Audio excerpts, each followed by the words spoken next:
Finally last আপনার কাছে একটা অনুরোধ করবো, সেটা হচ্ছে আপনার যারা সমালোচনায় ব্যস্ত এবং যারা আপনাকে নিয়ে আলোচনায় ব্যস্ত, বুকের হৃদয়ে একটা জায়গা করে রেখেছে আপনার জন্য, তাদের জন্য কিছু বলুন।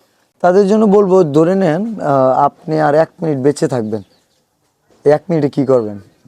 নিশ্চয়ই এই যে আমাদের মতো কন্টেন্ট ক্রিয়েটরদের নিয়ে, আমার মতো একজন হোটেল বইকে নিয়ে নিশ্চয়ই কথা বলার সময় থাকবে না।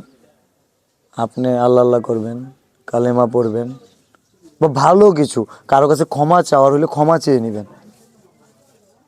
জাস্ট এইটুকু বলবো যে জীবনটা অনেক সংক্ষিপ্ত, 1 মিনিট বললাম না, তারও কম সময়। যে কারণে আমি ওই 1টা মিনিটও কাউকে দিতে চাই না যে আমাকে নিয়ে সমালোচনা করছে তার পিছনে কথার প্রসঙ্গে চলে আসে।